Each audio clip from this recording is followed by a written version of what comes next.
할렐루야, 주님을 찬양합니다. 하나님은 우리를 사모하고 예배하는 이 자리에 오셔서 예배를 받으시는 줄 저희는 믿습니다. 오늘 같이 은혜 받으실 하나님 말씀, 마태복음 11장 7절에서 10절의 말씀을 우리 다 같이 한 목소리로 읽겠습니다. 그들이 떠나매 예수께서 우리에게 요한에 대하여 말씀하시되 너희가 무엇을 보려고 광야에 나갔더냐? 바람에 흩날리는 갈대냐? 그러면 너희가 무엇을 보려고 나갔더냐? 부드러운 옷 입은 사람이냐? 부드러운 옷을 입은 사람들은 왕궁에 있느니라. 그러면 너희가 어찌하여 나갔더냐? 선지자를 보기 위함이었더냐? 옳다.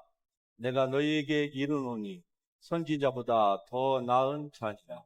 기록된 바 보라, 내가 내 사자를 내 앞에 보내노니 그가 내 길을 내 앞에 준비하리라 하신 것이 이 사람에 대한 말씀이니라. 아멘. 마태복음을 시리즈로 살펴보고 오늘은 쉬운 네 번째로 이 세례 요한에 관해서 우리가 같이 은혜를 받기를 원합니다. 여러분은 세례 요한의 외침이 이 시대에도 계속 되어야 되는 하나님의 말씀으로 생각하십니까? 아니면은 안회적으로 이전에 유대 광야에서만 한번 이루어졌던 사건으로 생각을 하십니다. 만일에 후자라고 여러분이 생각을 하신다고 하면 히브리서 11장 4절에 있는 말씀대로 그가 죽었으나 지금도 믿음으로써 말하느니라 라고 하는 이 말씀에 대하여서 우리가 어떻게 생각해야 되는지 다시 한번 생각해 볼 필요가 있습니다. 다시 말씀드리면 세례 요한의 외침은 지금도 계속 되고 있다. 그리고 여러분과 저를 통하여서 이 세례 요한의 외침도 계속 되어야만 한다 하는 사실을 말씀을 드리고 싶습니다. 오늘 이 7절 말씀에 보면은 예수님께서 자기를 둘러앉은 수많은 무리를 향하여서 이렇게 말씀합니다. 너희가 광야에 무엇을 보러 나갔더니, 광야에 무엇을 보려고 나갔는지를 지금 묻고 보세요. 이 말씀은 세례 요한이 이 예수님에게 당신이 오실 성경에 구약성경에 예언된 오시겠다고 하시는 그분입니까? 아니면은 아닙니까? 이렇게 단도직적으로 좀 묻는 그 세례 요한의 제자들을 예수님께서 보내시고 난 이후에 지금 이 말씀을 하고 계시는 거예요. 그 군중들에게. 왜냐하면 거기에 있는 군 중에 대다수가 아마 이 세례 요한이 옥에 갇히기 전에 지금 옥에 갇혀 있습니다. 왜냐하면 정치적인 발언을 해서 그래요. 그것 때문에 지금 갇혀서 이제 세례 요한은 얼마 안 있으면은 곧 죽을 운명에 지금 처합니다. 그런데 그가 예수님에게 오실 그 메시아가 당신입니까? 아닙니까? 라고 물었을 때 예수님께서 뭐라고 대답을 하죠? Yes, I am 이라고 대답을 하시면은 얼마나 쉽겠습니까? 맞습니까? 안 맞습니까? 그럴 때에 맞다라고 얘기하면은 그 제자들도 가서 세례 요한에게 간단하게 주님께서 이렇게 말씀하시더이다 라고 얘기하면은 그 안에 있는 세례 요한도 이제 죽음을 편안하게 내가 믿었던 바 그리고 외쳤던 바가 결코 잘못된 것이 아니었구나 라고 그가 확신하면서 아마 웃음 가운데에서 죽음을 맞이했을 거예요. 그런데 예수님은 오늘 본문은 아니지만 5절에 가서 보면은 제자들이 요한의 제자들이 묻었을 때에 그 제자들에게 단답형으로 세례 요한이 질문하는 그이가 바로 나다 이렇게 말씀하시지 않고 이 이사야서에 있는 말씀을 가지고 와서 그걸 인용하면서 자, 지금 이 소경이 보며 귀머거리가 듣고 벙어리가 말을 하고 죽은 자가 살아나고 그리고 마귀에게 눌린 자에게서 마귀가 귀신이 쫓겨나간다. 이것을 너희가 가서 보고 증거하라. 이렇게 말씀했습니다. 자, 그러면은 왜 이 말씀을 하셨을까? 우리가 지난주 목요일에 살펴봤습니다. 그것은 바로 여러분과 저를 위한 것이라고 말씀을 드렸습니다. 왜냐하면 예수님께서 그냥 단순히 단답형으로 Yes, I am 이라고 대답을 하셨다고 하면은 세례 요한과 예수님의 이 귀중한 대화는 그냥 2000년 전에 거기에서 그냥 끝났을 것이고 오늘날까지 우리에게 그 에코가 계속되지는 않았을 것입니다. 그런데 주님께서 성경에 있는 말씀을 가지고 와서 제자들에게 그것을 전해주면서 너희가 가서 이 말씀이 오늘 어떻게 내 사역 가운데서 응하고 있는지를 증거할 자는 너희다 라고 그들에게 얘기를 하심으로써 예수님께서 하시고자 하시는 말씀의 요점은 무엇인가에 바로 성경의 모든 인간의 여러분과 저의 의심을 풀을 모든 해답이 들어있다 하는 것을 말씀하고 계셨던 것입니다. 할렐루야. 그러므로 여러분 삶을 살면서 여러 가지의 우리가 의문도 생기고 많은 퀘션들이 일어나게 되죠. 인생에 있어서 왜 자기는 나름대로 이렇게 저렇게 살려고 했는데 왜 내 삶에 이런저런 문제들이 계속 불행업이 되는가? 그런 말미암아서 왜 나는 이렇게 힘든 삶을 사는 그러한 난제와 같은 질문이라 할지라도 그 모든 답은 어디에 있다고요? 성경에 있는 것입니다. 할렐루야. 그래서 하나님의 말씀은 지금도 믿는 자들에게 살아있고 활력이 있는 말씀인 줄 여러분이 믿으실 수 있기를 바랍니다. 성경에 모든 답이 있는 거예요. 우리의 모든 인생에 여러분과 저의 모든 이름이 성경에 다 기록되어 있지는 않지만은 그러나 성경에 우리 인생의 모든 해답은 새초부터 새말까지의 모든 인생들이 가질 수 있는 모든 가능성의 모든 질문과 의문에 대한 해답이 성경에 다 있다. 이것을 예수님께서 우리에게 말씀하시기 위하여서 세례 요한에게 즉답을 간단하게 하지 않으시고 언뜻 보면은 빙빙 돌려서 말씀하신 것 같은 그런 대답을 하신 이유가 바로 거기에 있었다. 자, 오늘 이 본문 7절에 보면은 예수님이 너희가 이전이라고 한 말은 본문에는 없지만 그러나 문맥상으로 봤을 때에 이전에 너희가 왜 광야에 나갔어? 갈대를 보러 나갔느냐? 이렇게 지금 여러분이 잘 아시다시피 갈대는 아주 연약한 존재. 그래서 바람이 불면은 어떻게 해요? 흔들지. 바람이 불면 흔들죠. 그래서 어느 유명한 문학가가 뭐라고 그랬어요? 여자의 마음을 가리켜서 갈대 같다. 이렇게 얘기를 했어요. 갈대. 그 말은 갈대가 조그마한 압력이나 움직임에도 금방 흔들린다. 그런 얘기를 하고 있는 것이고. 그런데 예수님께서 여기에서 너희가 갈대를 보러 강에 나갔더냐? 이 말씀을 하시는 것은 예수님이 세례 요한이 갈대다 지금 이 말씀을 하시자 하신 것이 아니에요. 세례 요한이 그 세례를 주던 그 요단 강에는 분명히 그 강가에 갈대가 있었습니다. 그런데 예수님께서 여기서 갈대와 세례 요한을 하시고자 하시면서 먼저 갈대를 꺼낸 이유는 무엇입니까?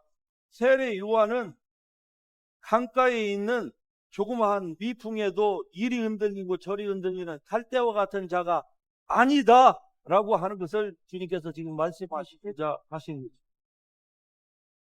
그래서 더 나아가서 보면은 구약에서 태어난 모든 인물 중에, 즉 여자가 낳은 자 중에 세례 요한보다 더 큰 이가 없다. 한마디로 세례 요한을 구약 시대에, 구약 이 아담으로부터 시작해 갖고 예수님께서 오시는 그때까지 4,000년 동안에 태어난 인간 중에 가장 위대한 인간이 세례 요한이다. 이렇게 지금 주님께서 세례 요한을 말씀을 하고 있는 것입니다. 왜냐하면은 이 세례 요한의 위대함은 어디에서 나옵니까? 그는 하나님의 나라를 선포했기 때문에, 그리고 하나님의 나라의 본체이신 예수 그리스도를 그가 직접 보고, 그리고 세례 요한이 예수 그리스도를 세상에 드러낸 장본이기 때문에 그런 것입니다. 물론 사역적으로 일적으로 보자고 하면 세례 요한보다 훨씬 뛰어난 인물들이 구약에 많지요. 그러나 하나님께서 보시는 관점은 누가, 어떤 사람이 큰 사람이고 어떤 사람이 위대한 사람이냐, 그 사람은 바로 하나님의 일을 하는 사람이다, 그 말입니다. 그러니까 세상에서 유명한 사람도 많고 권력자도 많고 부자도 많고 잘난 사람도 많고 부드러운 옷 입은 사람도 많습니다만은, 그러나 주님은 그런 사람들을 위대한 사람이라 얘기하지 않아요. 비록 작고 보잘것없고 사람들에게 인정받지 못하는 것 같고 세상에서는 왜소하고 상대적으로 보잘것없는 사람일지라도 하나님이 보시는 사람은 어떤 사람이냐, 하나님이 평가하시는 위대한 사람은 바로 세례 요한과 같은 사람입니다. 할렐루야. 갈대처럼 흔들리지 않는 사람이에요. 여러분이 잘 아시다시피 갈대 세례 요한은 예수님께서 이 말씀을 하시는 이 순간에 이 텍스트로 들어가서 보면은 바로 지금 감옥에 갇혀서 죽을 날을 지금 기다리고 있는 상태였어요. 왜 그러면은 그가 감옥에 갇혔어요? 정치적인 발언을 해서 그런 거예요. 정치적인 발언을 해서. 그래서 오늘날에 많은 사람들이 교회에서는 정치적인 발언을 해서는 안 된다 이렇게 얘기를 합니다. 그런데 그거는 성경과 배치되는 거예요. 물론 저도 교회에서 어느 한쪽 색깔을 지나치게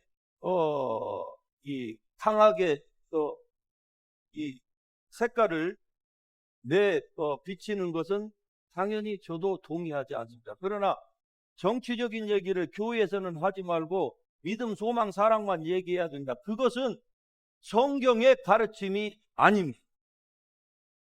아멘. 그건 성경의 가르침이 아니에요. 성경에 보면은 사무엘을 보세요. 이사야 선지자를 보세요. 예레미야 선지자를 보세요. 제가 지금 말씀드리는 다 성경에 나오는 구약 성경의 책들입니다. 에스라, 느헤미야, 에스더, 모르드게, 그리고 학개, 이런 모든 선지서들 전부 다 정치적인 언급을 하고 있는 정도가 아니라 아주 진하게 하고 있습니다. 여기에 나와 있는 모든 위대한 인물들은요, 자기가 속한, 심지어는 포로로 잡혀갔음에도 불구하고 속한 나라에서 정치가 바로 되도록 왕의 모사가 되어가지고 세크레터리가 되고 술 따르는 자가 되고 빵 굽는 자가 되었어도, 그가 비록 포로로 자기들을 잡아왔지만은 그 나라가 잘 되기를, 왕이 선정을 펴기를, 악행을 행하지 않도록 하기 위하여서 하나님의 메시지를 받아가지고 전달을 하고, 심지어는 세례 요한은 어떤 사람이었습니까? 정치적인 발언 때문에 그가 그렇게 죽을 필요가 없음에도 불구하고 그는 어느 한순간에 그의 목이 그 10살 되는 여아가 요구하는 대로 쟁반에 올려져 가지고 그냥 탱가당해서 참수당해 가지고 생을 마감을 했어요. 이런 측면에서 봤을 때에 예수님께서 이 세례 요한을 평가하신 것. 그는 광야의 위풍에도 흔들리는 그런 갈대가 아니었다 이 말이죠. 이 말은 성도들은 갈대가 돼서는 안 된다, 이것을 말씀하고 있는 것입니다. 세례 요한은 자기가 원하는 말을, 자기가 옳다고 생각하는 성경적인 말을 끝까지 고수하되, 심지어는 목숨까지 버리면서까지 자기가 믿고 있는 말을 주장하다가 간 사람.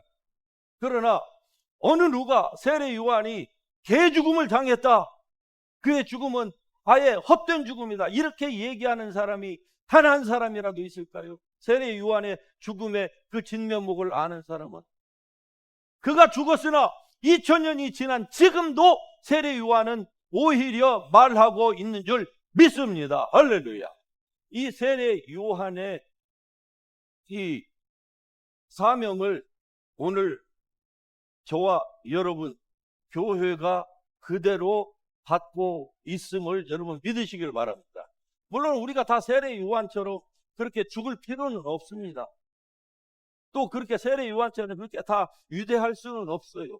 그러나 적어도 있는 그 자리에서 세례 요한처럼 하나님의 나라를 얘기하고 죄를 죄라고 얘기할 줄 아는 그러한 성도가 되어야 될 줄로 믿습니다. 여기에 가장 합당한 인물이 최근에 일어났던 찰스 펄크라고 하는 이 31살의 이 젊은이. 그는 faith, family, country, 이 세 가지를 모토로 해서 주장하고, 미국의 수많은 대학교들을 다니면서 젊은이들을 정신을 깨우는 이 역할을 했지 않았습니까? 잘못된 생각을 가지고 있는 사람, 괜히 사회에 대하여서 증오와 이 복수심에 불타고 있는 어떤 젊은이들의 마음을 돌리는 데에 자기의 삶을 정말 불꽃처럼 태우다가 그 짧은 세계를 마감했던 이 젊은이. 유타 대학에서의 그 이전에는 한국에서 마지막으로 집회를 할 때에 그의 집회 영상을 보니까 그가 그 주장했던 것이 바로 faith, freedom, 그리고 strengthening alliance Korea and US, 이 세 가지를 주장했어요. 믿음과 그리고 신앙의 자유와 한미 동맹의 강화를 그가 얘기를 했어요. 그런데 미국의 적발 이 총망받는, 아마 이 젊은이가 이때도 잘 컸으면은 미국의 대통령감도 될 수 있는 이 젊은이가 왜 그렇게 죽었을까? 그것은 이유 없는 증오심에 불타는 한 젊은이가 왜곡되고 잘못된 자기의 생각을 가지고 이 위대한 미국의 큰 별을 떨어뜨린 것입니다. 여러분, 이건 정말로 비극이고, 이러한 일들이 다시는 이 땅 가운데, 아니 세계 어느 나라에도 이러한 비극이 일어나서는 안 될 줄로 믿습니다. 세례 요한은 오늘 우리에게 그가 죽었으나 지금도 말하고 있습니다. 믿음으로써 그가 하나님의 나라를 얘기하고 있는 거예요. 여러분과 저도 언젠가는 태어났기 때문에 죽을 날이 분명히 있을 것입니다. 그러나 우리는 비록 살다가 죽을지라도 그 여러분의 애프터라이프에 여러분은 죽어도, 그러나 여러분이 여전히 믿음으로써 여러분을 아는 사람들의 그 입을 통하여서, 여러분들의 자손들을 통하여서 말해지고 있는 그러한 사람이 될 수 있기를 주의 이름으로 축복합니다. 이 세상에서는 떵떵거리고 살고 보란듯하게 그렇게 살았지만, 그러나 죽은 후에 믿음으로써 말하지 않는 그런 사람은 정말로 불행한 사람입니다. 이 컬크라고는 이 젊은이가 죽었지만은, 그러나 그 젊은이는 죽음으로써 더 그의 평소에 소신과 믿음, 자유를 지키려고 하였던 그러한 그의 이 소신이 지금 온 세계에 더욱더 크게 나팔처럼 지금 울려 퍼지고 있지 않습니까? 만일에 그가 죽지 않았으면은, 죽지 않고 그냥 계속적으로 그의 행보를 했더라고 하면은, 여러분과 저는 대부분은 이 찰리 컬크가 누구인지 젊은 사람을 제외하고는 모르고 지나갔을 것입니다. 나중에 뭐 아주 유명세를 탔으면 모를까, 그 전에는 우리는 몰랐을 거예요. 이렇게 훌륭한 젊은이, 이러한 정신을 가진 젊은이가 우리의 교회, 우리의 이민자 사회의 이 자녀들, 여러분의 손자들 가운데서도 나와야 된다, 저는 이렇게 믿습니다. 그런데 교회에서 뭐 이런 얘기를 해서는 안 되고 저런 얘기는 해서, 교회에서는 믿음, 소망, 사랑만 얘기해야 된다, 그런 교회에서 인물이 나오겠습니까? 여러분, 세례 요한의 외치면 지금도 저 정치권에서도, 문화계에서도, 교육계에서도 썩어져가는 세상에서 소금과 빛의 역할을 감당해야 된다고, 교회에서의 이 세례 요한의 외침이 나올 때에 거기에서 태어나는 우리의 자손들이, 손주들이 이 말씀을 듣고 바로 비전을 품고 세례 요한처럼, 이 찰리 컬크처럼 위대한 하나님의 사람으로서 그렇게 자라날 수 있지 않겠습니까? 그러므로 여러분도 이러한 하나님의 말씀을 통해서 귀한 은혜를 가슴속에 깊이 새길 수 있기를 주의 이름으로 축복합니다. 여기서 이 예수님께서 세례 요한을 말씀하고 있는 그 이유가 바로 이것입니다. 예수님은 좋은 옷 입은 사람을 말씀하고자 하는 것도 아니었어요. 무슨 갈대를 주님께서 무슨 문학 무슨 강의를 하고자 하신 것도 아니었습니다. 예수님이 여기에서 세례 요한을 얘기한 것은 그가 위대하다고 예수님께서 말씀하신 것이었고, 그의 위대함의 그 까닭은 바로 그가 하나님의 나라를 선포했기 때문에 그런 것입니다. 즉 하나님의 나라의 본체가, 전부가 예수 그리스도예요. 그래서 예수 그리스도를 그가 외치다 간 거예요. 그러니까 비록 30이라고 하는 이 짧은 생애를 살다가 어느 날 갑자기 그냥 참수를 당해서 비참하게 인간적으로는 죽은 것 같지만, 그러나 세례 요한은 하나님이 보실 때에 절대로 그의 죽음은 헛된 죽음이 아니었다고 지금 말씀하고 있는 것입니다. 그러니까 저와 여러분도 이 세상에서 무엇을 돈을 더 벌기 위하여서 우리의 노후를 더 평안하게 하기 위해서, 물론 그것도 인간으로서 현명한 일이기는 합니다만은, 그러나 그것과 비교가 안 되는 좋은 일들이 있습니다. 그것은 바로 하나님의 나라를 선포하는 것입니다. 여러분이 하나님의 나라를 작으면 작은 대로, 부족하면 부족한 대로, 우리가 세상에 유명한 사람도 아니고 돈 많은 사람도 아니고 높고 높은 강단에 설 수 있는 사람도 아닙니다만, 그러나 낮고 낮은 곳에서, 보잘것없는 곳이지만, 그러나 여러분이 있는 곳에서 여러분 때문에 단 한 사람만이라도 예수 그리스도의 재림을 준비할 수 있는 사람이 있다고 하면 여러분은 이 시대의 세례 요한인 것입니다. 할렐루야.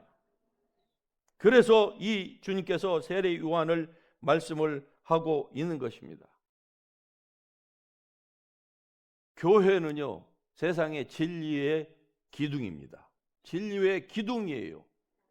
교회가 교회의 역할, 즉 세례 요한과 같은 역할을 교회가 하지 않고, 교회는 세상이 우리에게 주입시켜주는 것처럼 그냥 너희는 물타리 안에서 이 예배당 안에서 그냥 믿음, 소망, 사랑 서로 그냥 밥 먹고 교제하고 그리고 그것으로 끝나지, 너희의 목소리가 이 교회의 담장 밖을 넘지 못하도록 하라, 그것은 잘못된 것이다, 이렇게 얘기하는 사람이 있다고 하면 그것은 목자의 음성을 듣는 음성이 아닌 줄 여러분이 믿을 수 있기를 바랍니다. 교회만이 절대 진리를 가지고 있어요. 그런데 절대 진리를 가지고 있는 이 교회가, 성도가, 목사가 입을 다물고 있다, 세상에 죄악으로 썩어 들어가고 있고 문드러져 가고 있고 잘못된 것으로 온통 세상이 이렇게 오염되어 가고 있는데 그걸 그냥 방치하고 있다, 그러면은 언젠가는 그 죄의 오염이 여러분을 질 것이고, 여러분은 설사 거기에서 살아남는다 할지라도 여러분의 자자손손을 쳐서 결국은 다 지옥으로 몰아 던져버릴 것입니다. 그것 때문에 교회가 세례 요한처럼 외쳐야 된다 이 말입니다. 할렐루야. 우리 모두가 다 정치인이 될 수는 없습니다. 우리 모두가 다 무슨 문화계를 다 점령할 수는 없습니다. 그러나 있는 그 자리에서 말해야 될 때 말하고, 분별해야 될 때 분별하고, 선포해야 될 때 선포하는 작은 보잘것없는 것과 같은 반딧불과 같은 한 사람 한 사람의 외침이 모이면은요, 세상은 밝아질 것입니다. 할렐루야. 찰리 걸크처럼 이렇게 비운에 가도록 만드는 증오에 불타는 젊은이들을 분명히 돌릴 수 있을 줄로 믿습니다. 그래서 여러분이 이 시대에 그러한 사람이 될 수 있기를 주의 이름으로 축복합니다. 여러분, 이스라엘이 왜 망한 줄 아세요? 이스라엘이 아모스서를 읽다 보니까 아주 놀라운 말씀이 나옵니다. 아모스서 2장 4절과 12절에 이렇게 말씀을 합니다. 여호와께서 이와 같이 말씀하시되 유다의 서너 가지 죄로 말미암아 내가 그 벌을 돌이키지 아니하리니 이는 그들이 여호와의 율법을 멸시하며 그 균례를 지키지 아니하였음이니라. 한마디로 하나님의 말씀을 지키지 않았다는 거예요. 말하라고 하는데 세상이 무섭고 두렵고 그래서 얘기를 말하지 않았다는 것이죠. 그리고 또 한 가지가 나옵니다. 그들이 선지자에게 명령하여 예언하지 말라 하였느니라. 아모스 2장 4절에 12절의 말씀입니다.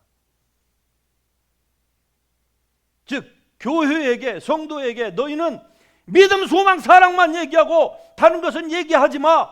그건 정치적으로 올바른 것이 아니야. 그것 때문에 결국 이스라엘이 나라를 잃고 2000년 동안 온 세계에서 쓰레기 취급을 당하면서 600만 저 학살뿐만이 아니라 어느 나라에 가서든지 사람 취급을 받지 못하고 살았던 원인이 무엇입니까? 바로 그들이 첫 번째는 하나님의 말씀을 지키지 않았고, 두 번째는 사람들이 선지자들에게, 교회들에게, 성도들에게 정치적인 언급은 하지 말라. 그로 말미암아서 그들이 입을 닫은 거예요. 그래서 나라가 부패했고 결국 하나님이 이스라엘을 온 세계에 마치 겨를 까부르듯이 온 세계에 다 흩어버리신 것입니다. 이런 일들이 미국과 그리고 우리의 사랑하는 조국 가운데서는 절대로 일어나서는 안 될 줄로 믿습니다. 외친 자의 소리여 가로되 너희는 광야에서 여호와의 길을 예비하라. 사막에서 우리 하나님의 대로를 평탄케 하라. 할렐루야. 사막과 같은 세상입니다. 이 세상에서 예수 그리스도의 초림을 이 사도 이 세례 요한은 그의 목숨을 다하여서 준비하여 있다고 하면은 이제 우리는 예수 그리스도의 재림을 준비하라고 하나님께서 이 땅에 우리를 보내셨습니다. 여러분을 구원해 주셨습니다. 그러므로 말미암아 이제 이 말씀을 받은 여러분과 저는 온전히 세례 요한처럼 이 시대에 작은 세례 요한, 큰 세례 요한이 되어서 있는 여러분의 그 자리에서 하나님을 온전히 하나님의 나라를 선포하는 하나님의 귀한 백성들이 될 수 있기를 주님의 이름으로 축복합니다. 축복합니다. 할렐루야.